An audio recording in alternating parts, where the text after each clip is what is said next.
Explaining or talking about Reiki with Christians. This is a question that I get quite often, actually, from a lot of my students, of course, more proportionately in the West, in America, and in Europe. And it's an interesting question because there's quite often a lot of friction around this idea of the ability to practice or work with Reiki within the context of a Christian society. Maybe that's a Christian household or whatever it may be. And, the friction is often that the two are presented as being completely mutually exclusive, as if there is a reason that it is forbidden to practice Reiki if you are a Christian or if you are in a Christian family, right? So I wanted to make this video because, to me, this is a really beautiful topic, actually, and Reiki is a way to understand and deepen your connection with Christianity. And not just Christianity, of course, but any religion that you practice. Remember, first and foremost, that Usui Reiki Ryo, which is what I teach, is in no way a religious practice. It is discussed and defined in terms that are obviously associated with Pure Land Buddhism and Tendai Buddhism, because that's what Usui Sensei was. But that doesn't make it a Buddhist practice by any means whatsoever. Rather, what it means is that the cultural context of the time and location within which Usui Sensei was trying to describe this practice that he has now come up with, both of those happen to be framed in Japanese Buddhist society. So therefore, by reflex, it is discussed in some terms, some very loose terms, by the way, that could be interpreted as being Buddhist, but in no way whatsoever is it Buddhist.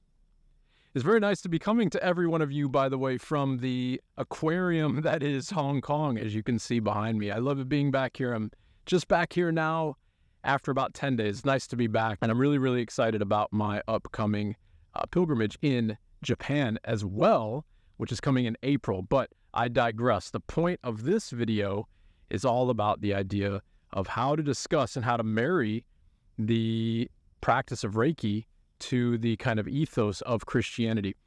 And what I want to start with on that topic is there's so many examples in the Bible that are talking about hands-on healing. Of course, we know the laying of hands for healing. This happens all the time in a church context, in a church setting, in a lot of different branches of Christianity. They'd have laying of hands or placing of hands for healing. That should be nothing new. That's Reiki. The only difference is it's called laying of hands versus Reiki. There's no other difference to this, right? And we have to start looking at Christianity not as an external practice, but an internal one. Now, quite often, I'm from the U.S., right? I grew up outside of Chicago, and I remember being there and talking to a lot of friends and people that were in certain sects of Christianity or branches of Christianity, and they were all saying the same thing, that in Christianity, we are looking external. We are placing our attention on God. We are placing it on the heaven, right? And I think this is the first point that I would like to discuss here and kind of give my thoughts on. By no means whatsoever am I trying to challenge, ingrained beliefs on religion or anything. I'm just trying to ask some open-ended questions that you might be able to ask or bring up in conversation to your immediate surroundings if you find there to be friction with Reiki. So this idea of always looking to the external to find God, well, we forget that the kingdom of heaven lies within, right? And we forget these discussions on knowing God as I am. And so, for example, Exodus 3:14, God said to Moses, I am who I am. This is what you are to say to the Israelites. I am has sent me to you. Well, what is I am? What does that mean in this context, right? If you say the words, I am, what does that mean? This is the most powerful statement that we can say in many ways in our entire existence. It's the most powerful words that we can utter because The next words that follow I am is an expression of what you are. But you are God. Remember, God created man in his form, right? So we are a creation or God's form. And by saying, here we are in Exodus 3:14, I am who I am. What does that really mean? That doesn't mean external. Say it to yourself. The real word of God is I am. The real name of God is I am. But if I say I am Bruce, I am a Reiki practitioner, I am making this video for you, then it's an expression of what I am, which is in reality God in form, because we're created in God's image, right? So it's the first kind of discussion here that we can see that the practice of Christianity and the worship of a Christian God, I'll just say it like this, is not an external practice. Know me as I am, right? This is quite often how the real name or the real identity of Christ and God itself is discussed. Now, from a Reiki perspective, God, or the expression of the energy of the universe, we would call Daikomyo, right? We would call that the master symbol, the symbol that we learn in Shinpiden. And so what does Daikomyo mean? Well, Daikomyo means the great white light of the universe. It's the infinite and nothing at the same time. It has no form, no shape, no expression except energy. And this is a very similar representation to what God would be. God is a energy of the universe. It is a formless being. It is all and none at the same time, right? So if we start to think about this idea of God being not external to the self, but actually being of the self, and if we see this idea of God being something that is an expression of our journey, well, then we can start to frame this discussion of what Reiki is from a Christian perspective. So this is the first point. Know me as I am, or I am that I am, which is in reality what you're saying is you are God. You are the form of God, right? And, of course, all through the Bible, there is endless discussions about kind of this true name of God, right? Or this true representation of this deity or of God. And from this expression of God, we are encouraged to look inward to find this idea of I am. For instance, Luke 17:21, neither shall they say, lo here or lo there, for behold, the kingdom of God lies within you, right? So and this is arguably one of the most powerful statements in the Bible, if we are understanding that the kingdom of heaven lies within and that the name of God is I am, well, maybe we can see a story that is starting to develop here. If the kingdom of heaven lies within, what does that mean? That means find the light of Christ within yourself. Find the true meaning of Christ within the sanctity or the temple of God's creation, which is your body, right? And Reiki helps us do that. Reiki helps us turn into the self so that we can find this meaning of God or this love and connection to something beyond the self, right? And remember, it's often expressed that the internal state is a mirror of the external state, right? So if we're constantly trying to put our awareness on the external, like if I'm seeking God everywhere else, but not inside of myself, then I might find the beauty in everything behind me and the humidity of Hong Kong here, right? And the really heavy air, the beautiful forest that's behind me. I might find beauty in that, but if I find God there, but I never seek to find God in my heart or in myself, then that means that myself, my internal state, is always going to be in turmoil or never at rest, at peace, right? If it's never at peace, then how can I ever worship with a full heart? How can I put all of my compassion into my practice, all of my love into my practice? I can't, because I'm going to constantly be churning around in this emotional state or this emotional turmoil within my body, right? And see, if the kingdom of heaven lies within, then imagine if my internal state is represented as the kingdom of heaven, Well, now all of a sudden we start to see perhaps a deeper meaning to some of the symbols. 혼자제 shone, the light within me recognizes and cherishes the light within you.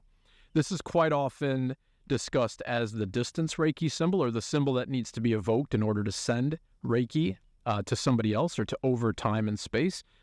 But again, that's missing the point. That's keeping this myopic view on the idea that the practice somehow lies outside. If we know that the practice lies inside the self, if we know that the kingdom of heaven lies within the self, if we know that the name of God is I am, right? Then what does that mean? That means that if you seek out God with all of your heart, then you will find him inside the self. It's why Jesus is quite often depicted as showing this heart and pointing even directly to it. Bring your compassionate awareness into your heart center as you practice, right? And remember, this idea that Reiki is a Buddhist practice is simply a cultural context. You can place your hands on your body and turn into the feeling or the sensation of energy. You can call that whatever you wish. You can call it Christ consciousness if that makes more sense. That is the light and the pulsation of the universe. That is God in action. That is you in action as you work on your internal state and as you work on the love that is in your heart. Jeremiah 29:13, for instance, really does highlight this. You will seek me and find me when you search for me with all of your heart. And what does that mean? Well, again, this is all my interpretation, and I hope that these speaking points here help you to maybe convey these ideas to somebody else if you feel you need to. But to me, seeking something with all of your heart, again, that does not mean I'm looking outside. It does not mean that I'm going to go into prayer and ask constantly for something externally to help me, right? Remember here, again, you will seek me and find me when you search for me with all of your heart. With all of your heart. I think that's the key, right? That doesn't mean you will seek me and you will find me when you look completely externally. You will seek me and you will find me only when you search for me with all of your heart.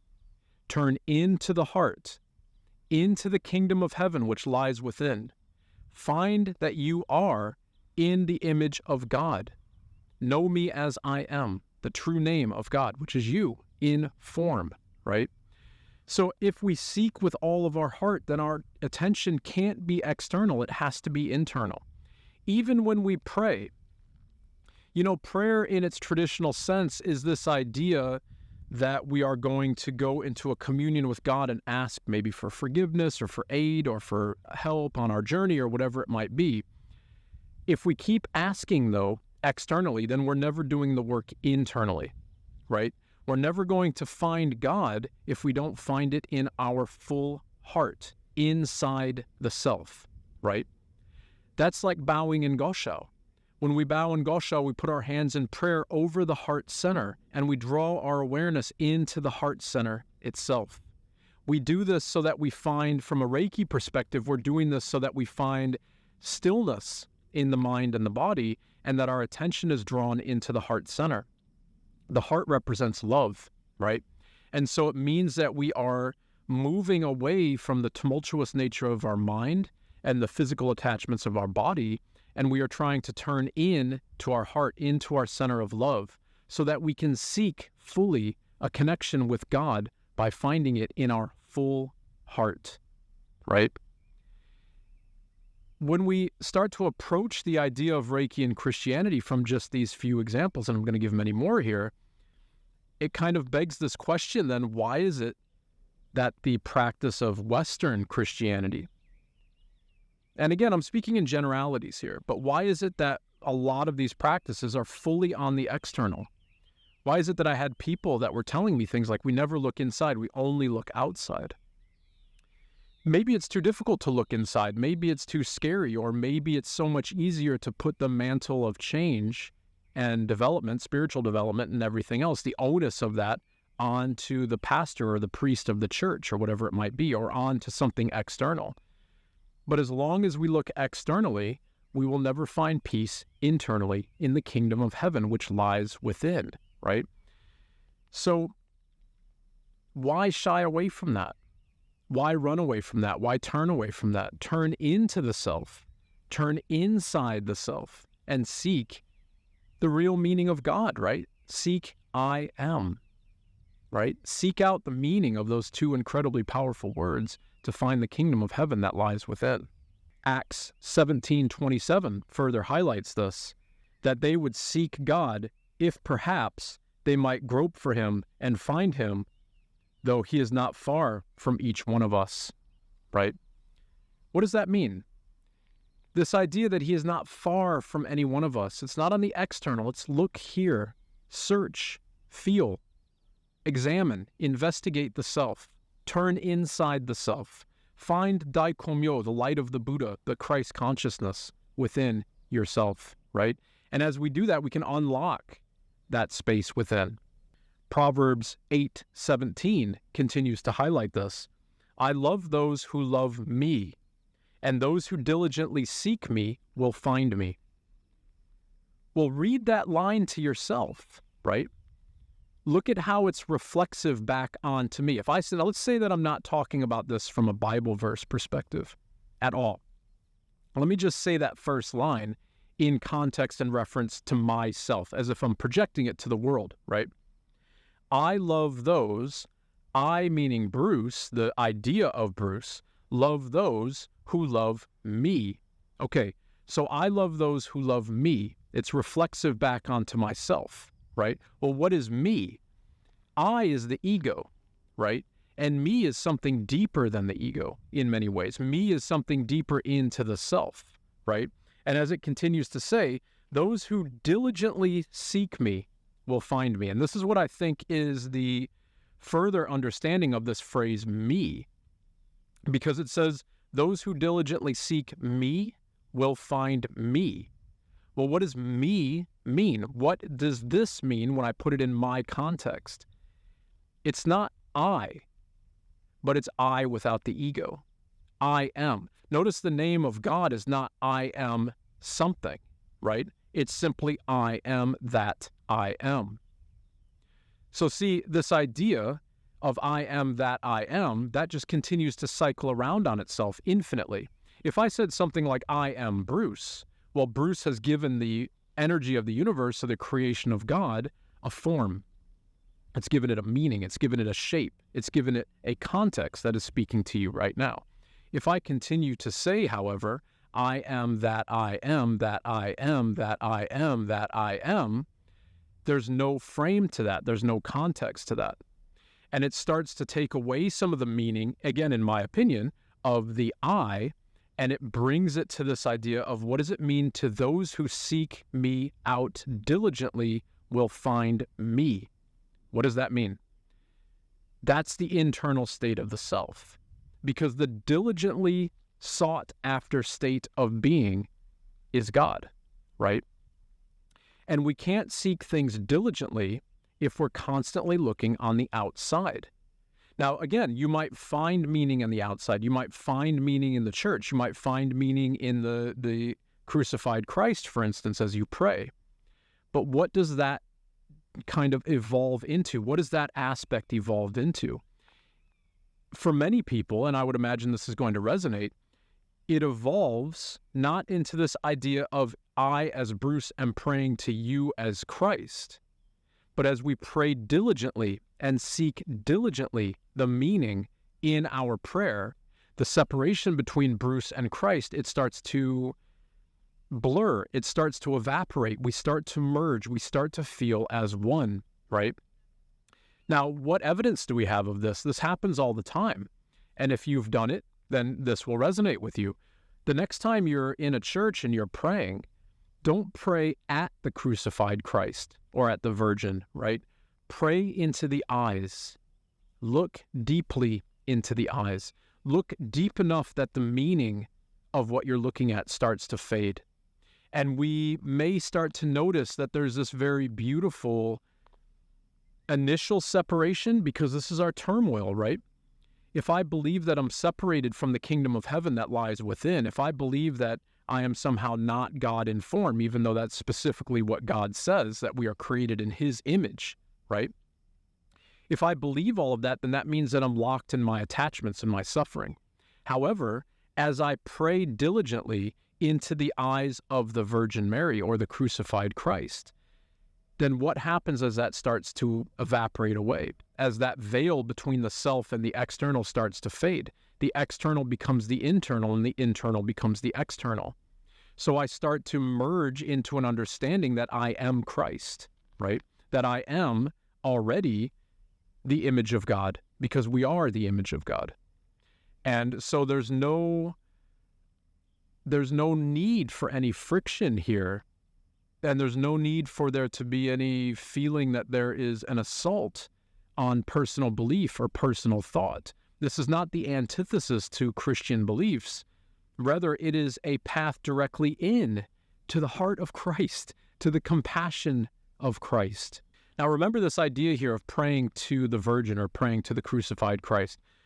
We are in that state, and I mean this very literally. We might be praying on our knees. We might be crying. We might be in a very, very humbled state, a very nervous state, a very afraid state, right?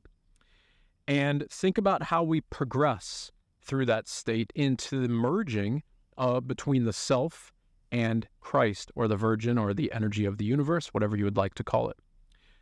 This, to me, I'm reminded of Matthew 25:40 in the King James Version, which is as follows, "And the king shall answer and say unto them, Verily I say unto you, inasmuch as ye have done unto the least of us, my brethren, ye have done it unto me." So what does this idea mean? What is this idea of that which you do to the least of us, you have done to me? That which you do to the lowest of us, you have done to me.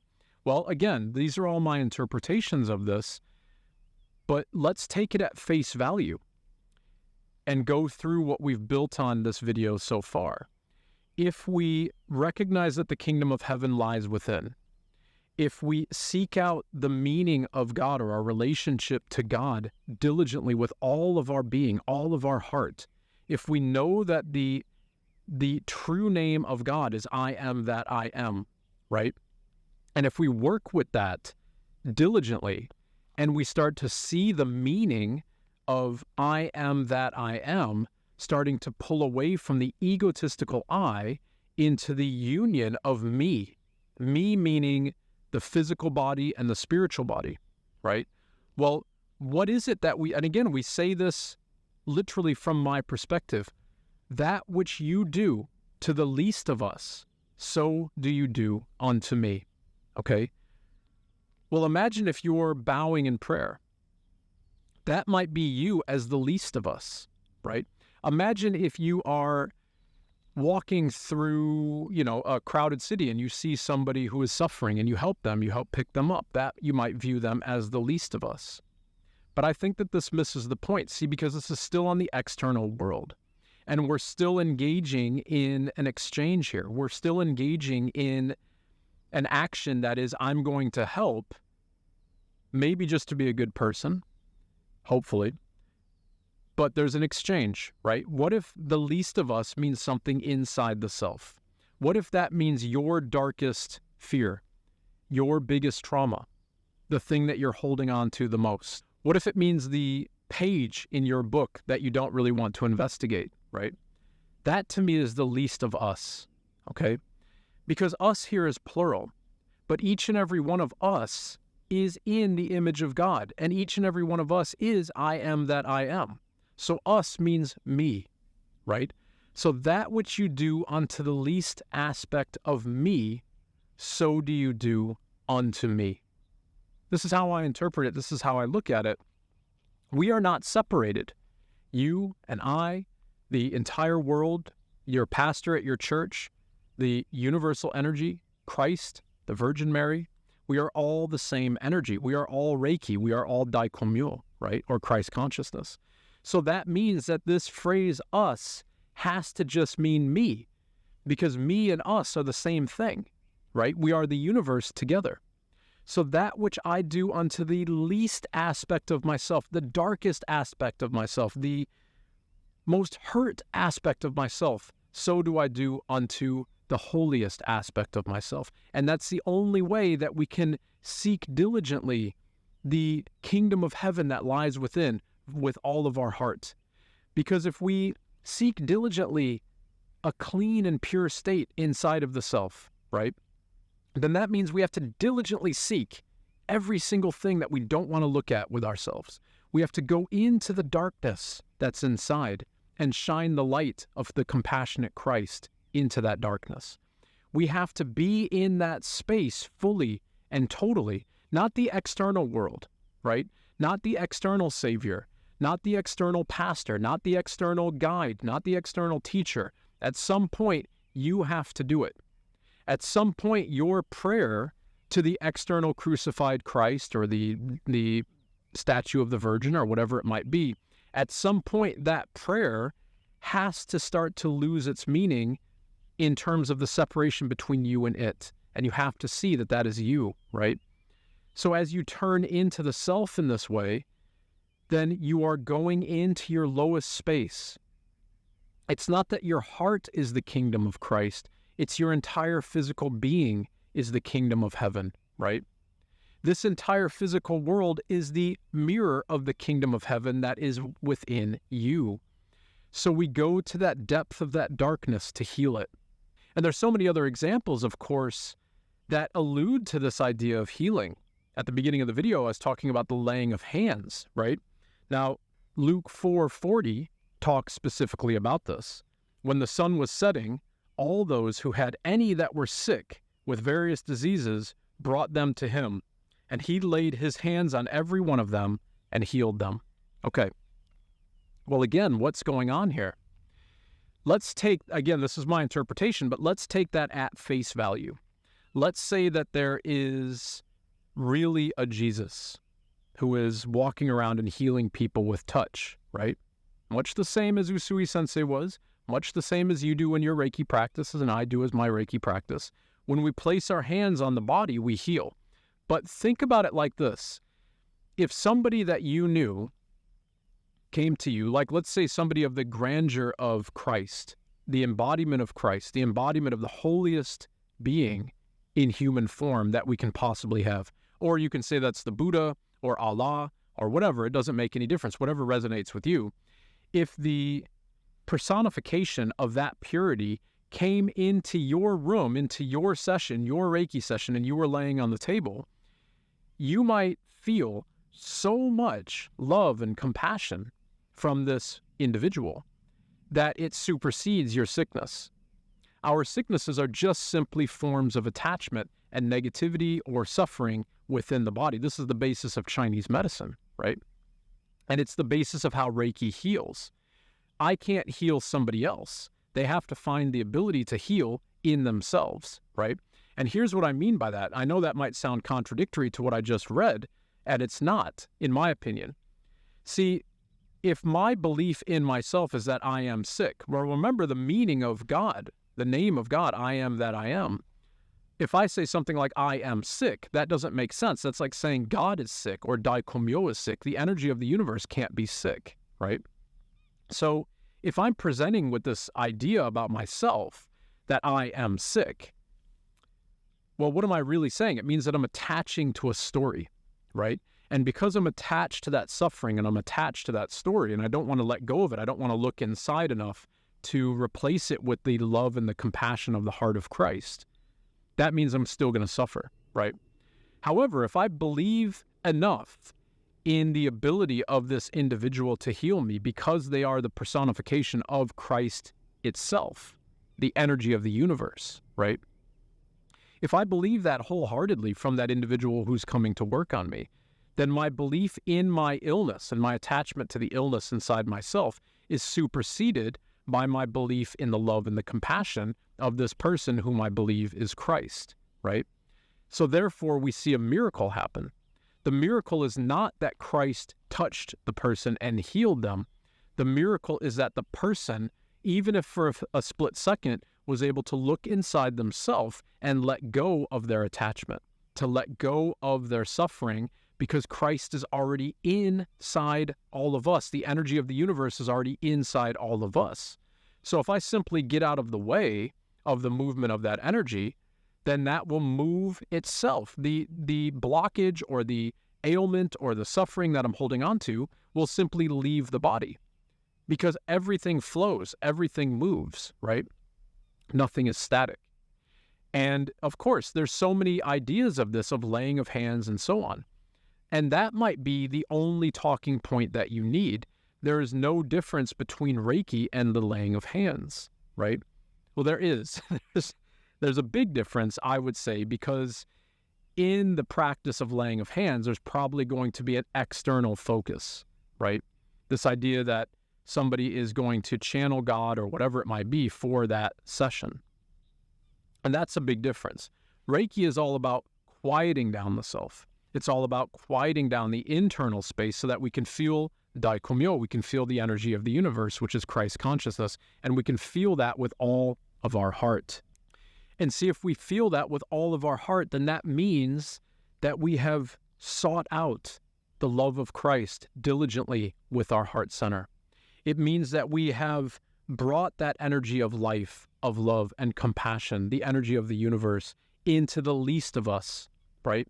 We have gone into our dark space, whatever that might mean to you, in order to shine the light of Christ, which means the stillness and the love of this all-pervading energy of the universe.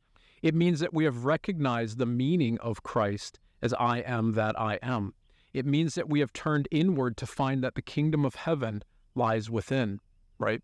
And these are just a few examples in the Bible that help us see that the journey of Christianity and the journey of Reiki are both the same thing. They are a journey into the self, right? We can't seek external salvation. It's not like that. I wish it was. I say this so many times because think how easy that would be, right? Literally, think how easy that would be. Just go there enough and you'll be saved. That's not how it works, because you have no responsibility in that, right? You have to go inside. You have to turn in and find that the kingdom of heaven lies within. We have to seek diligently with our heart to find the meaning of God, right? Reiki does that. Prayer does that. Meditation does that. Fasting does that. Austerity does that. You notice how every one of these things that I'm talking about, they don't require a church. They don't require a hierarchy. They don't require a priest. They don't require somebody telling you what to do. It requires you to sit and practice. That's what it requires, right? Reiki, meditation, mindfulness, yoga, fasting, austerity, prayer, whatever it might be, right? Recitation of mantras, the recitation of sutras, all of those things are you and you alone.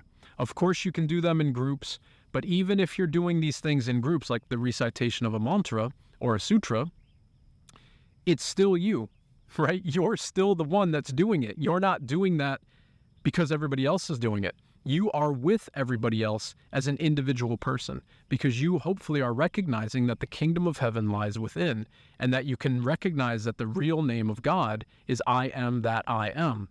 So if I sit down to recite a prayer, understanding that that's the case, then why do I need the church? Why do I need the priest? Why do I need the congregation, right? You need yourself. Sit and go into your form of worship, whatever that may be, and find the energy of the universe inside yourself. Find the light of Christ inside yourself. Recognize that the entire discussion in the Bible is simply a metaphor, one grand metaphor for your journey into yourself, right? We ask for salvation. We ask to be saved. But who do we ask that to? We ask it with all of our heart. We can't find salvation from an external stimulus or an external entity until we find salvation in our hearts, right? So I hope that this long-winded video, there's a lot here, and congratulations if you've stayed this far. Thank you very much. I really do appreciate it. I want to try to give as much of a conversation here as possible, because it's heavy to me, honestly, to hear a lot of people who, I get messages like this probably once a week. Oh, I live in this part of the United States or this part of Canada or this part of wherever, it doesn't matter. And I can't talk about Reiki at all because my family is ardently Christian and they believe that it is the work of the devil. I hear this all the time. Why would that make any sense? Why would we think that Reiki is the work of the devil? You are simply quieting down to find a meaning of prayer inside yourself. Here's a great example of how this works from a deeply Christian perspective, right? Why is it that brothers and sisters, right, monks and nuns, why is it that they go, or friars or whatever, the brothers, right? Why is it that they go into isolation? Like one of my previous videos here on the channel was at the Chartreuse Monastery in France. And I was talking literally about how there were monks right behind me, or the brothers at the monastery who are in isolation just for prayer, right? Why do we go into isolation? We do that because we're going into the self. We're turning in deeply into the self. We take away as much external stimuli as possible, as much distraction, as much reason to quit the practice as absolutely possible to turn into the self. It's going to escape me the name of who said this, a very, very famous Zen master. I've just recently seen this, and it's going to be a bad quote. I'm saying this literally just straight from memory, but I find it to be very inspiring. It was essentially saying something like this: if you lead your life to be the complete outcast of society, to be shunned by everybody, to be let go from every aspect of society, to be disattached from every single want and need and opportunity in society, to be completely forsaken by every possible thing on this planet, that's your goal, right? Why is that your goal? Why is it your goal to be shunned and disavowed and thrown away by every aspect of society? Because only in that space, with no external distractions, are we left with a real and full connection to our heart center, right? Now, again, that's a very grandiose statement. That's a big statement here. And I appreciate there is a lot of space in that for growth and for understanding. I don't mean that you have to give up everything, but Job in the Bible gave up everything, right? There are countless saints and sages and prophets who give up and relinquish every single earthly desire and thing on this planet, aspect of wealth and want and whatever it might be, to seek God inside themselves. So why is that? Because we have to turn in to the self, right? And every one of these emails that I get, it's always the same thing. It's essentially a group of people or a family or a congregation or whatever forbidding the individual from looking into themselves. Why would we forbid that when the kingdom of heaven lies within? Why do we forget these things so quickly? Why do we forget that the name of God is I am that I am, right? Why do we forget so quickly the precepts in Usui Reiki Ryoho, Koyodake wa Ikaruna, Shinpai Suna, Kanshashite, Gyo Hagime, Hito ni Shinsetsu ni? Why do we forget these things so quickly? Because looking inside the self is hard. It's hard work, right? And if we paint that journey inside the self as magical healing powers or the ability to do all these things because you've just been upgraded and you've just learned new skills, you've just done all this type of stuff, then you're still not looking inside. You're being distracted by the ego, you're being distracted by the external world. And if the external world is where our focus lies, then the internal world will never be healed. The kingdom of heaven that you should seek out inside the self diligently and fully with your heart to find God inside, that huge aspect of the practice, and indeed the only aspect that there is of the practice, is forsaken. And why is that forsaken? Simply because, I think anyways, simply because people think, incorrectly so, they think that turning inside is too scary. It's too difficult, it's too heavy, and they don't want to do the work. But why would looking into the kingdom of heaven, which is inside the self, why would that be too scary? The external world of violence and greed and corruption and want and lust and sins, all of that stuff, that's where the problem lies. The heart itself is love. It's compassion. So turn into that. Don't be afraid of the kingdom of heaven that lies within you, because that's the only place we can seek salvation. I hope this video has helped. I hope this video helps everybody who is in a situation where they want to continue their Reiki practice and they are getting blowback from the Christian community or friction from their Christian community. I hope that this video gives some talking points to facilitate the merging of these two worlds, because they are the same thing. Your Reiki practice will help your Christian faith and vice versa, just like your Reiki practice will help your Muslim faith or your Jewish faith or your Buddhist practice, whatever it is, or your atheistic practice. It doesn't make any difference, because your Reiki practice will help you. Full stop. And you are the reflection and the personification and the image of God. All right, everybody. Said a mouthful. I hope you've enjoyed.